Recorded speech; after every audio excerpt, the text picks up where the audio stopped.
अस्सलामुअलैकुम, कैसे हैं आप सब लोग। उम्मीद करती हूँ आप सब लोग ठीक होंगे, खैरियत से होंगे। आज मैं आप लोगों को एक न्यू रेसिपी सिखाऊंगी जो कि बहुत ही ज़बरदस्त है।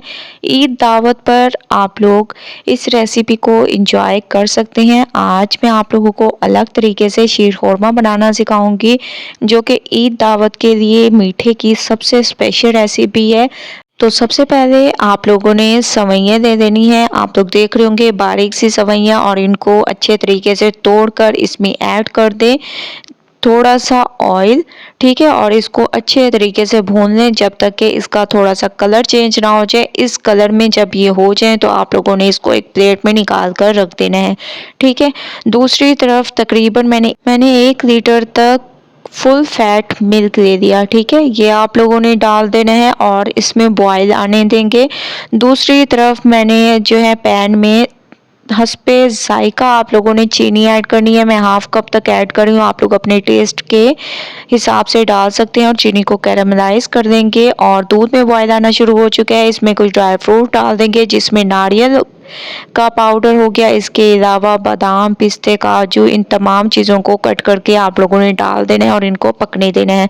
और चीनी आप लोग देख रहे होंगे कि कैरामलाइज होने लग गई है।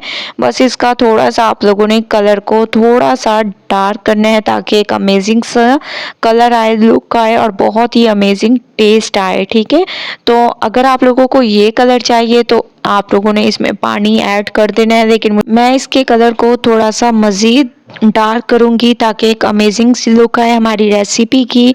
तो आप लोगों ने इसको थोड़ा सा मज़ीद पका लेना है, लेकिन ये याद रखना है कि आंच को हल्का कर दें क्योंकि चीनी बहुत जल्दी जल जाती है।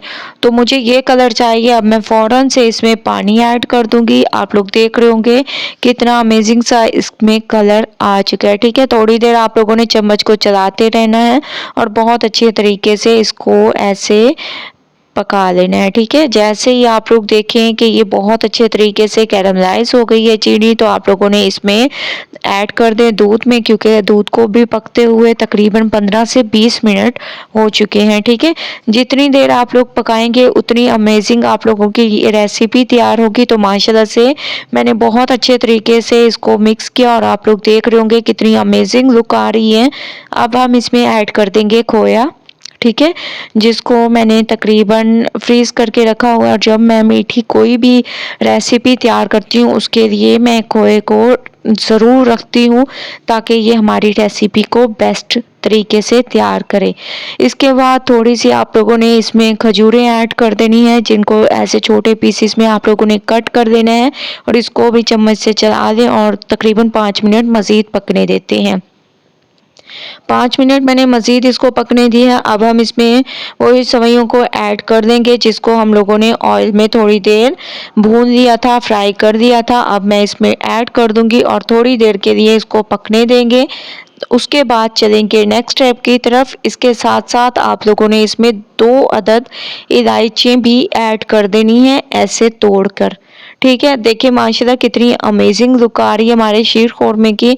एक बार जब आप लोग इस रेसिपी को मेरे तरीके से तैयार करेंगे तो इंशाल्लाह आप लोगों को मज़ा आ जाएगा। इसमें आप लोगों ने फिर मिल्क पाउडर भी ऐड कर देना है 4 से 5 चम्मच भरकर।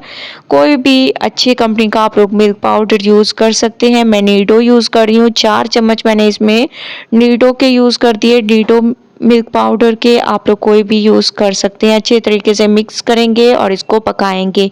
तकरीबन मैंने इसको 10 मिनट मज़ीद पकाया और आप लोग इसकी लुक देखें, अभी तक ये हमारी तैयार नहीं हुई। आप लोगों को मैं बताऊंगी कि किस तरीके से आप लोग अंदाज़ा लगा सकते हैं कि ये हमारी तैयार हो चुकी है। ठीक है, इसमें आप लोगों ने कुछ मज़ीद ड्राई फ्रूट्स ऐड कर देने हैं जिसमें बादाम, पिस्ते, काजू और नारियल पाउडर। इसको अच्छे तरीके से मिक्स कर दें और थोड़ी देर इसको मज़ीद पकने दें। उसके बाद चलते हैं नेक्स्ट स्टेप की तरफ। स्टेप बाय स्टेप रेसिपी देखते जाएं और फॉलो करते जाएं।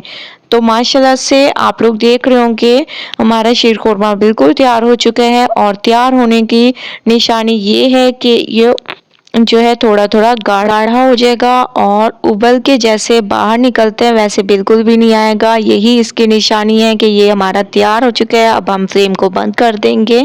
फ्लेम को मैंने बंद कर दिया था और 10 मिनट के लिए इसको मैंने गाढ़ा होने के लिए रख दिया था और माशाल्लाह से आप लोग देख रहे होंगे इसकी लुक। अब हम इसको निकालेंगे। ये देखिए कितनी अमेजिंग तरीके से हमारा ये शीर खुरमा तैयार हुआ है। एक बार आप लोग इस रेसिपी को ट्राई करेंगे।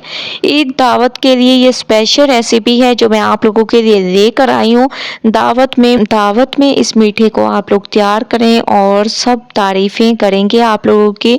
अगर आप मेरी रेसिपी को फॉलो करेंगे तो माशाल्लाह से आप लोग देख रहे होंगे शीर खुरमा हमारा बिल्कुल तैयार हो चुका है एक अलग अंदाज से। तो आप लोगों ने पूरी रेसिपी को देखना है और मुझे अपना फीडबैक ज़रूर देना है। अगर आप लोगों को रेसिपी पसंद आए लाइक करें, शेयर करें। कल न्यू रेसिपी के साथ हाजिर होंगी, तब तक के लिए अल्लाह हाफिज़।